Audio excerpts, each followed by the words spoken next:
तो hello and नमस्कार दोस्तों, मैं हूँ आपका दोस्त फ्रीकी और स्वागत है आपका चैनल में मिस्टर फ्रीकी में। दोस्तों, आज का वीडियो हम एक इंटरव्यू देखने वाले हैं। काफ़ी नामचीन ये सीरियल किलर है, आपने थंबनेल में से और मेरा मतलब टाइटल में से पढ़ ही लिया होगा।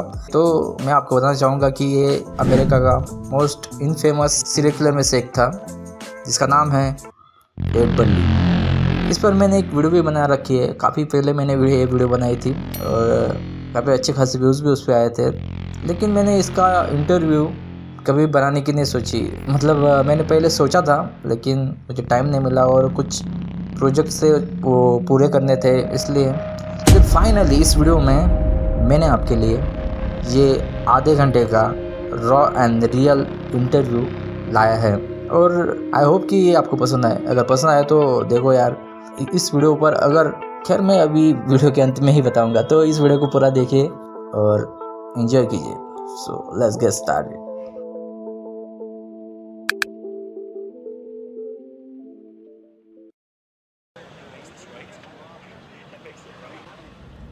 टेड आपको बता दे, अभी दोपहर के करीब 2:30 बजे है और कल सुबह 7 बजे आपको मृत्युदंड देने वाले हैं। तो मैं आपसे पूछना चाहूँगा, अभी आपके दिमाग में क्या चल रहा है? इन पिछले कुछ दिनों में आपके दिमाग में क्या विचार आए हैं? ठीक है, आप जो कह रहे हैं मैं उसे महसूस कर सकता हूँ। मैं महसूस करता हूँ कि मैं किसी के कंट्रोल में हूँ या कुछ ऐसा है जिससे मैं सहमत हूँ, क्योंकि ये मैंने किया है। ये कभी ये कभी कभी पल पल की बात है। मैं बहुत शांत महसूस करता हूँ और अन्य समय में बिल्कुल भी शांत महसूस नहीं करता। अभी मेरे दिमाग में जो चल रहा है वह यह है कि अभी मेरे पास जो मिनट और घंटे बचे हैं, मुझे उनका अच्छे से उपयोग करना है और देखना है कि क्या होता है। तो यही वो पल है जो सबको जीने में मदद करता है। इसलिए मैं अभी शांत और खुद को बड़ा इम्पोर्टेंट समझ रहा हूँ, क्योंकि मैं आपके साथ यहाँ पर बैठा हूँ। रिकॉर्ड के लिए मैं आपसे पूछना चाहूँगा, क्या आप कई महिलाओं और लड़कियों की हत्या के लिए दोषी हैं? क्या ये सब सच है? हाँ हाँ, वह सब सच है। तो मुझे ये बताओ, यह कैसे हुआ? मुझे वापस उस टाइम में ले जाओ। हमने जो भी आपका बिहेवियर देखा है, यह सब कैसे हुआ? इतना दुख, इतनी पीड़ा, इतने लोगों के लिए इतना दर्द, यह कहाँ से शुरू हुआ? यह क्षण कैसे आया?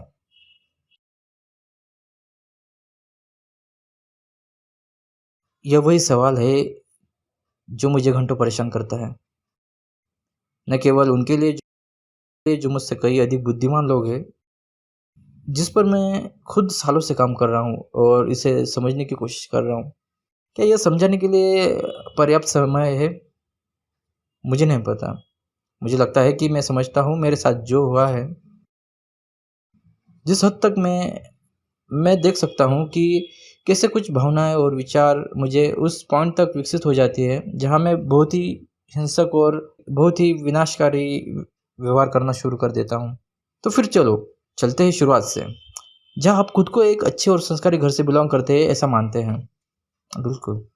आपका शारीरिक शोषण नहीं हुआ है, आपका यौन शोषण नहीं हुआ है और ना ही आप भावनात्मक चोट पहुँचाई गई है। मेरा मतलब है, ये पूरी स्थिति एक त्रासदी का हिस्सा है, क्योंकि मैं एक अच्छे माता-पिता के साथ एक शानदार घर में पला-बड़ा हूँ। उस परिवार में प्यार करने वाले माता-पिता, मेरे 5 भाइयों और बहनों में से ही मैं एक था। घर जहाँ हम अपने माता-पिता को देखकर ही सीखते थे, जहाँ हम नियमित रूप से माता-पिता के साथ चर्च में जाया करते थे। वो दोनों जो शराब नहीं पीते थे, वे कभी धूम्रपान नहीं करते थे, कोई जुआ भी नहीं खेलता था। घर में कोई लड़ाई या कोई शारीरिक शोषण भी नहीं था। और मैं ये सिर्फ़ कहने के लिए नहीं कह रहा हूँ। हाँ, बिल्कुल। ख़ैर ख़ैर मैं जानता हूँ कि दुनिया में ऐसा कोई परफ़ेक्ट घर मौजूद नहीं है, लेकिन ये एक अच्छा ठोस ईसाई घर था और मैं नहीं चाहता कि मेरी वजह से किसी को भी दोष देना चाहिए। मुझे उम्मीद है कि कोई भी ऐसा करने की कोशिश नहीं करेगा और मेरे परिवार को इसमें दोष देने या अन्यथा आरोप लगाने की कोशिश करेगा। उस समय मैं एक युवा लड़के के रूप में था और मेरा मतलब मैं जब 12-13 साल का था, तब मैं अक्सर घर से बाहर जाया करता था। मैं वहाँ के लोकल किराने की दुकान, लोकल दवा की दुकान में सॉफ्टकोर पोर्नोग्राफ़ी, जिसे लोग सॉफ्टकोर कहते हैं। लेकिन जैसा कि मुझे लगता है कि जैसे मैंने कल रात आपको समझाया था, जैसे ज़्यादातर युवा बच्चे एक्सप्लोर करना चाहते हैं उनकी उम्र में। वैसे हमने भी अपने पड़ोस के घरों से, पीछे की सड़कों से और कचरे में छानबीन की, तो हमें कई अश्लील किताबें, पोस्टर्स आदि मिले। उन अश्लील किताबों में वो फ़ोटोज़ ने काफ़ी दिमाग पर असर किया था। उसके साथ ही मैं अपने यहाँ के लोकल किराना स्टोर से डिटेक्टिव मैगज़ीन पढ़ने का काफ़ी आदी हो गया था, और इसमें ऐसी चीज़ें शामिल जिसमें थी वायलेंस जो इन्वॉल्व होता है कुछ कहती थी। और यह कुछ ऐसा है जो मुझे लगता है कि मैं सबसे हानिकारक चीज़ में फँस गया था। कुछ बहुत ही डैमेजिंग पोर्नोग्राफ़ी। मैं आपसे कहना चाहूँगा कि यह मेरा वास्तविक व्यक्तिगत अनुभव है। पोर्नोग्राफ़ी के सबसे हानिकारक प्रकार वे हैं जिनमें हिंसा और यौन हिंसा शामिल होती है, क्योंकि इन 2 चीज़ों में काफ़ी हद तक बहुत ही भयानक प्रभाव पड़ता है, जिसे एक्सप्लेन नहीं किया जा सकता। तो चलो अब थोड़ा आगे बढ़ते हैं। आपके दिमाग में तब क्या चल रहा था? इससे पहले कि हम आगे बढ़ें, मुझे लगता है कि यह मेरे और लोगों के लिए महत्वपूर्ण है। लोग विश्वास करते हैं कि मैं सच बोल रहा हूँ, इसलिए मैं किसी को दोष नहीं दे रहा हूँ, जिसमें पोर्नोग्राफ़ी भी है। मैं यह नहीं कह रहा कि यह मुझसे इसी चीज़ ने मुझसे बाहर जाने और कुछ चीज़ें करने के लिए प्रेरित किया है, और मैंने जो कुछ भी किया है, उसके लिए मैं पूरी ज़िम्मेदारी लेता हूँ। यह प्रश्न नहीं है। सवाल और मुद्दा यह है कि इस तरह के साहित्य ने कैसे हाँ, मुद्दा जैसे दिया इस है तरह के और कंटेंट कैसे ने आग आपकी में घी का कल्पनाओं काम को किया हो, हिंसक व्यवहार में ढालने और आकार देने में मदद की है। शुरुआत में यह इस तरह का ईंधन देता है, जिसमें आप सोचते और समझते बिल्कुल उसी की तरह है। यह आपके विचारों को क्रिस्टलाइज़ करके कुछ ऐसा बना दिया जाता है, जो लगभग एक थॉट प्रोसेस होता है।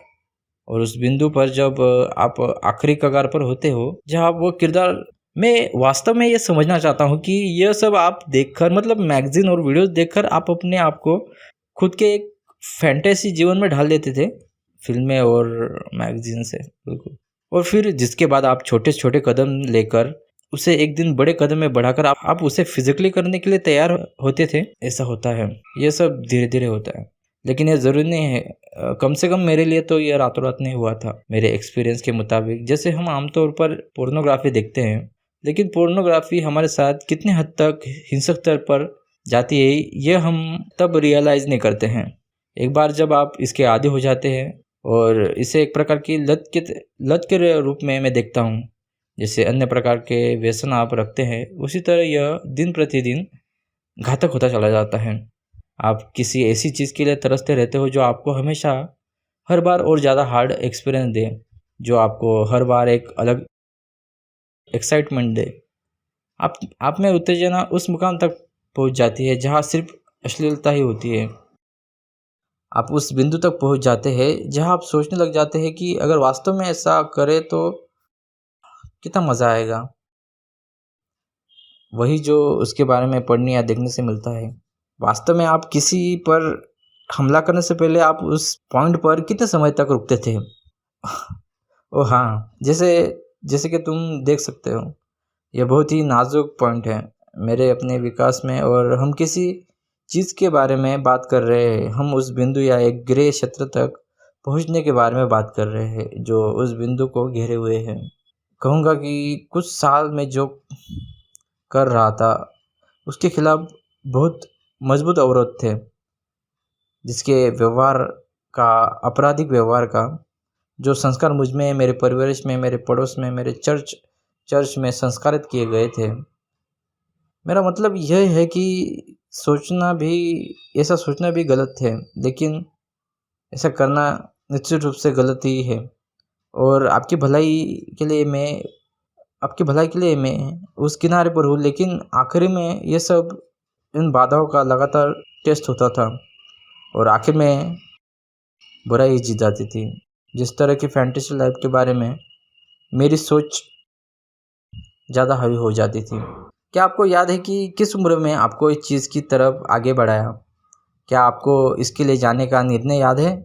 क्या आपको याद है कि आपने ये फैसला कहाँ लिया था? दोबारा जब आप धक्का देते हैं तो मुझे नहीं पता कि आप क्या कह रहे हैं, मैं नहीं जानता।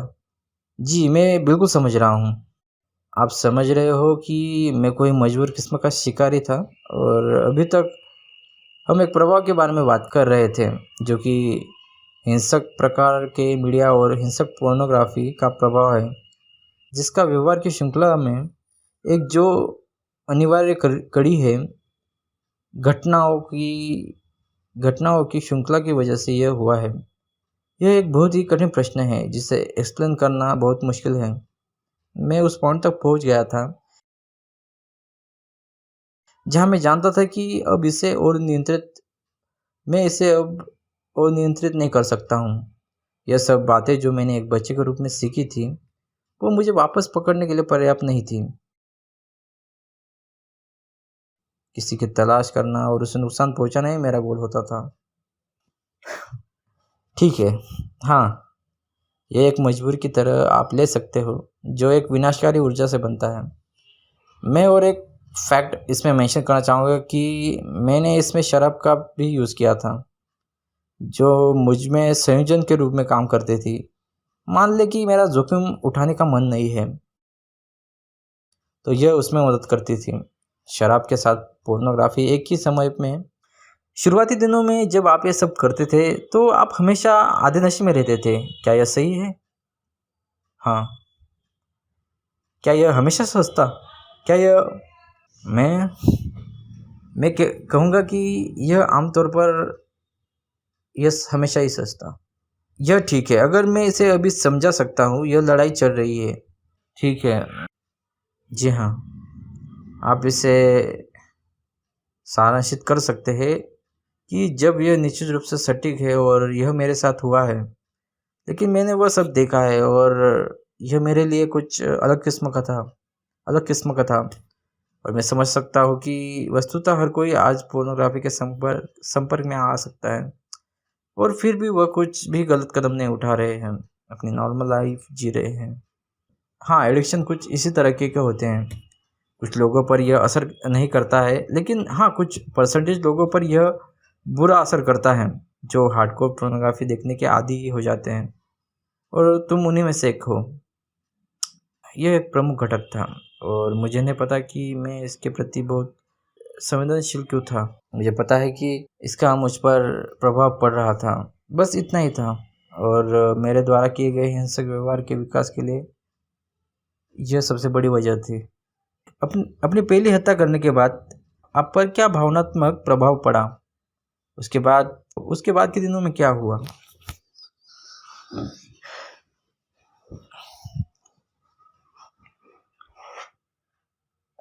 यह फिर से कृपया समझें, वे बराबर आप बराबर बोल रहे हो। इतने सालों बाद इसके बारे में बात करना बहुत ही मुश्किल है और इसके बारे में बात करके खुद को राहत देना, कम से कम कहना बहुत मुश्किल है कि मैं चाहता हूँ कि आप समझें कि आखिर क्या हुआ था। हुआ यूँ कि जैसे मैं किसी प्रकार की भयानक समाधि या स्वप्न से बाहर आया था, ऐसे मुझे लगा। मैं इसे केवल बाद में पसंद कर सकता हूँ, आप जानते हैं। मैं इसे ओवर ड्रामेटाइज़ नहीं बनाना चाहता। किसी ऐसी चीज़ से ग्रसित होना जो इतनी भयानक और इतनी पराई हो और फिर सुबह इससे जागकर जो हुआ है उसे याद करना और महसूस करना कि मूल रूप से मेरा मतलब कानून की नज़र से है, निश्चित रूप से भगवान की नज़र में आप ही ज़िम्मेदार हो। और सुबह उठना और ये महसूस करना कि मैंने स्पष्ट मन और अपने कंपल्शन से ये सब किया है। उस समय नैतिक भावना दम तोड़ देती है और आपको समझ आता है कि आप इतनी भयानक चीज़ें करने में सक्षम थे। क्या आप वास्तव में ये जानते थे? आप इसे बिल्कुल भी एक्सप्लेन नहीं कर सकते हैं। जब यह पहली बार हुआ था, तब आप संतुष्ट नहीं होते हैं। आप कह सकते हैं या उस तरह की ऊर्जा के बाद मूल रूप से मैं फिर से नॉर्मल हो जाता था। मैं चाहूँगा कि लोग भी इसे समझें और मैं इसे इसलिए कह रहा हूँ क्योंकि यह महत्वपूर्ण है कि लोग इसे समझें कि मूल रूप से मैं सामान्य ही व्यक्ति था। मैं कोई हमेशा ही बार में या ऐसी जगह नहीं जाया करता था या मैं कोई शिकार ढूँढने वाला कोई आदमखोर नहीं था। या लोग मुझे देखकर ये नहीं करे कहते थे कि मैं कोई साइको इंसान हूँ। मेरा मतलब है कि मैं अनिवार्य रूप से सामान्य व्यक्ति था। मेरे काफ़ी अच्छे दोस्त थे। मैं मैं सामान्य जीवन जीता था, बस उस एक बात को छोड़कर। वो हिस्सा छोटा था लेकिन बहुत शक्तिशाली और बहुत ही विनाशकारी था। मैं अपने आप को बहुत गुप्त और बहुत करीब रखता था और इसके बारे में किसी को भी पता चलने नहीं देता था। मेरे प्यारे दोस्त और परिवार को तब सदमा लगा था जब मुझे पहली बार गिरफ्तार किया गया था, लेकिन उनके पास कोई सुराग नहीं था। उन्होंने मुझे देखा और उन्होंने देखा कि वह जानते हैं कि ये सभी अमेरिकी लड़के हैं और मैं भी उन्हीं में से एक था। मेरा मतलब कोई भी परफेक्ट नहीं होता है, लेकिन मेरी बेसिक ह्यूमैनिटी और मॉरल्स दुर्भाग्य से कई बार पिछड़ जाती थी। मुझे लगता है कि लोगों को ये पहचानने की ज़रूरत है कि यह किसी प्रकार का रोग नहीं है। हम में से जो लोग हैं जो मीडिया में हिंसा से बहुत अधिक प्रभावित होते हैं, विशेष रूप से हम किसी के पति हैं, किसी के बेटे हैं और हम नियमित परिवारों में पले बड़े हैं और पोर्नोग्राफी हम में से किसी भी घर के बच्चे को ऐसा बना सकती है जैसे उसने मेरे साथ किया था। इसने मुझे मेरे घर से 20-30 साल पहले छीन लिया और यह किसी भी माँ बाप की गलती नहीं है। वे सब मेहनती थे और अपने बच्चों की रक्षा कर रहे थे और यह अच्छा ऐसा घर है जैसा हमारा था। लेकिन आप किसी को भी इन्फ्लुएंस होने से रोक नहीं सकते हैं। जो समाज सहन कर रहा है उसके खिलाफ कोई सुरक्षा नहीं है। ज़रूर बताओ, अगर आप जानते हैं, अगर मैं आपसे उन सवालों को पूछने में सक्षम था जो वहाँ पूछे जा रहे थे, सबसे इम्पोर्टेंट क्वेश्चन में से एक, जैसा कि आप शायद अपने अंतिम घंटों तक आते हैं, तो क्या आप उन सभी पीड़ितों के बारे में सोच रहे हैं जो उनके परिवार में हैं? खैर खैर, क्या आप जानते हैं सालों बाद भी उनके जख्म नहीं भर पाएंगे। वे कभी भी सामान्य स्थिति में नहीं लौटेंगे। क्या आपको कुछ याद नहीं है? आप इसके बारे में काफ़ी गहरा स्पर्श महसूस करते हैं। इन 4 दीवारों के बाहर इस वक्त करीब 100 से ज़्यादा रिपोर्टर हैं जो आपका इंटरव्यू लेना चाहते हैं। लेकिन अगर मैं आपसे बात कर रहा हूँ तो सिर्फ आपकी वजह से, और आपने मुझे कैलिफोर्निया से यहाँ आने के लिए कहा क्योंकि आप कुछ कहना चाहते थे। मैं यहाँ हूँ और आप हमें यह संदेश देना चाहते हैं जिसके बारे में आप यहाँ बात कर रहे हैं। आपको लगता है कि हार्डकोर पोर्नोग्राफी और सॉफ्टकोर पोर्नोग्राफी अन्य लोगों को अनचाहा नुकसान कर रही है और इसकी वजह से अन्य महिलाओं की तरफ वायलेंस का कारण बन रही है। सुनो, मैं कोई सोशल साइंटिस्ट नहीं हूँ और मैंने कोई इस पर सर्वे नहीं किया है। मेरा मतलब है, मैं ये ढोंग नहीं करना चाहता हूँ कि मैं सब जानता हूँ, लेकिन मैं लंबे समय से जेल में हूँ और मैंने बहुत से ऐसे आदमी देखे हैं जो मेरे जैसे ही पोर्न से हिंसा करने के लिए प्रेरित होते हैं और बिना किसी एक्सेप्शन के हर कोई कहीं ना कहीं डीप पोर्नोग्राफी में शामिल होता है। बिना किसी सवाल के, बिना किसी अपवाद के यह कैदी पोर्नोग्राफी की लत से ही प्रभावित थे। कि इस बारे में कोई सवाल नहीं है कि FBI सीरियल किलर की स्टडी में भी यह पाया गया है कि ज़्यादातर सीरियल किलर्स पोर्न एडिक्ट थे। मुझे बताओ, तुम्हारा जीवन इसके एडिक्शन के बिना कैसा होता?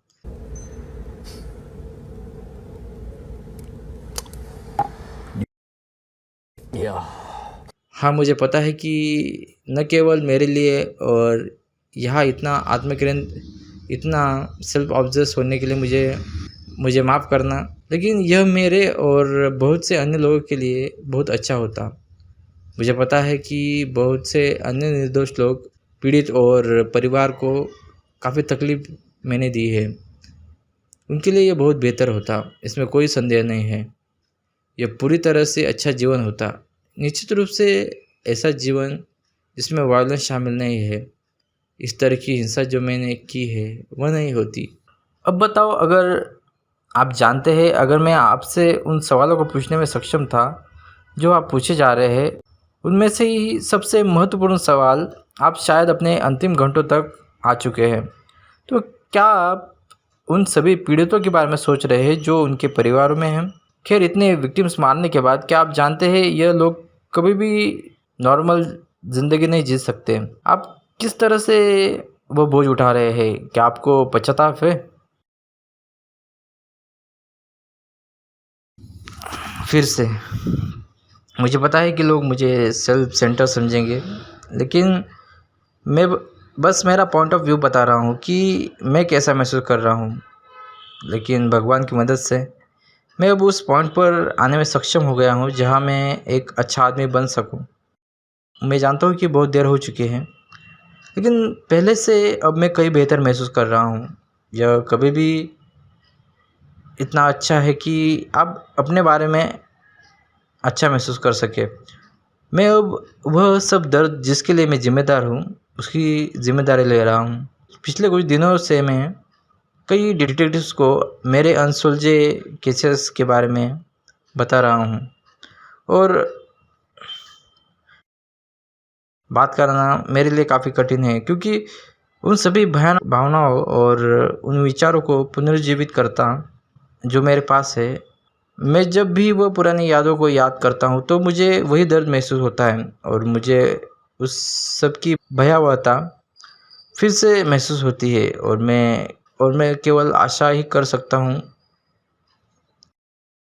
कि जिन भी लोगों को मैंने चोट पहुँचाई है, जिन्हें इतना दुःख पहुँचाया है, भले ही वे मेरी बात पर विश्वास न करें, लेकिन वह बहुत पीछे छूट गया है। मुझे पता है उनके करीबी और उनके समुदाय में लोग आज भी मुझे नापसंद करते हैं। जो मेरी तरह लोग हैं, जो समाज में खतरनाक गतिविधि को बढ़ावा देते हैं, वे सब जिम्मेदार हैं। मीडिया और उसके विभिन्न रूपों में हिंसा, विशेष रूप से यौन हिंसा, यह सब अब मुझे डराता है। अब वर्तमान में आ जाइए, क्योंकि मैं जो बात कर रहा हूँ वह 20-30 साल पहले हुआ करती थी, जो कि मेरी प्रारंभिक अवस्था थी।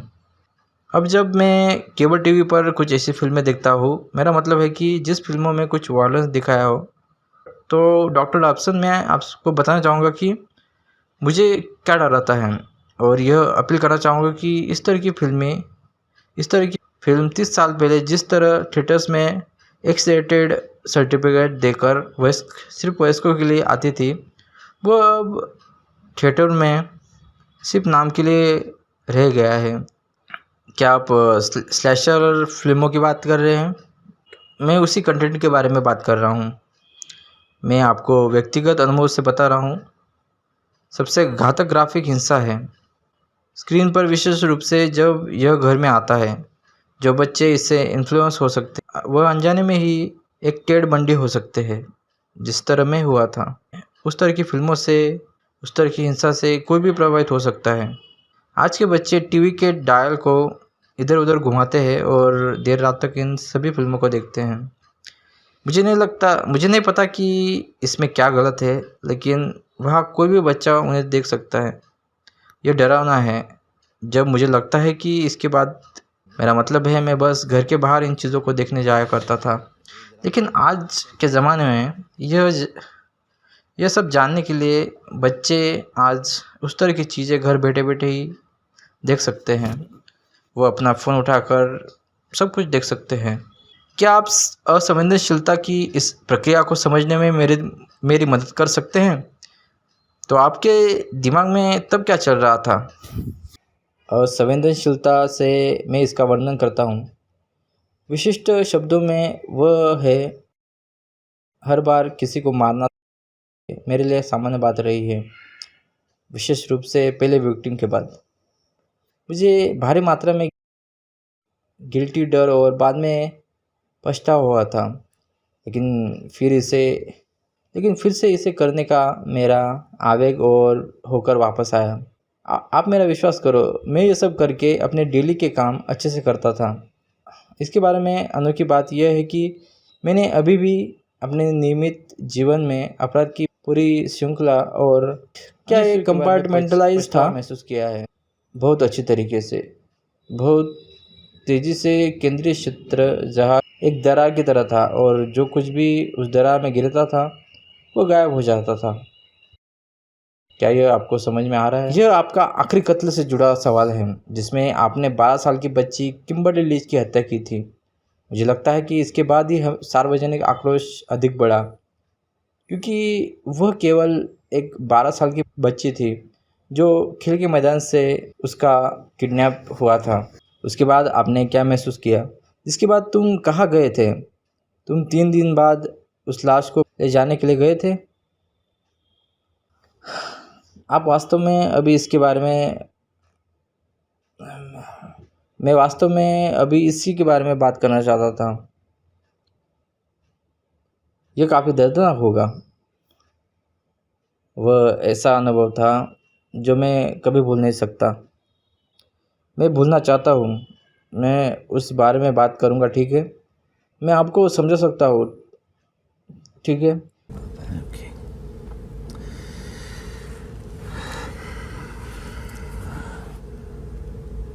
मैं कोशिश करता हूँ, लेकिन मैं जानता हूँ कि मैं उस दर्द को समझना चाहता हूँ।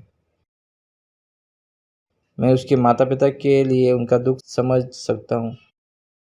मुझे पता है वह मुझे कभी माफ़ नहीं करेंगे और मुझे उम्मीद भी नहीं है कि वो मुझे माफ़ कर देंगे और ना ही मुझे भगवान माफ़ करेगा। वो करते तो ठीक है और अगर ना भी किए तो भी ठीक है। टेड, जैसा कि आप कल्पना कर सकते हैं, बाहर से आपके बारे में लोगों में ज़बरदस्त सनक है। सब आपके बारे में जानना चाहते हैं और मुझे लगता है कि इसके अच्छे कारण हैं। मुझे ये नहीं लगता है कि ऐसा कुछ भी है जो आप कह सकते हैं और लोग विश्वास करेंगे। कुछ लोग विश्वास करेंगे, लेकिन फिर भी कल रात जैसे मुझे बताया गया कि मैंने इसे आपके मित्र जॉन टॉर्नर के माध्यम से सुना कि आपने यीशु मसीह की क्षमा को स्वीकार कर लिया है और आप उसके अनुयायी बन गए हो। क्या आप इससे शक्ति प्राप्त करते हैं जैसे जैसे आप इन अंतिम घंटों के करीब आ रहे हैं? मैं करता हूँ। मैं यह नहीं कह सकता कि मैं मौत से नहीं डरता हूँ, जो मेरे लिए एक आदत बन गई है और मैं मजबूत हूँ और मुझे कुछ भी परेशान नहीं कर सकता है। सुनो, मुझे कोई मज़ा नहीं आ रहा है, यह आप जानते हैं कि यह है। मैं काफ़ी अकेला महसूस कर रहा हूँ। मुझे बस खुद को याद दिलाना है कि यह सब इस रविवार तक ख़त्म होने वाला है और किसी न किसी तरह से यह वक्त भी गुज़र जाएगा और जैसे हर आदमी और अनगिनत लाखों जीव इस दुनिया से चले गए हैं, वैसा मुझे भी जाना है। तो यह सिर्फ एक मेरे लिए अनुभव है जिसे हम सभी शेयर करते हैं। तो दोस्तों, ये इंटरव्यू यहीं पर ख़त्म होता है। आपको ये इंटरव्यू कैसा लगा आप मुझे कमेंट बॉक्स में बता सकते हैं। बाकी इस वीडियो पर अगर 1000 लाइक्स आए तो मैं और भी इंटरव्यूज़ इस चैनल पर अपलोड करूँगा। तो बाकी मिलते हैं अगली बार अगले नए किसी वीडियो के साथ। बट तब तक के लिए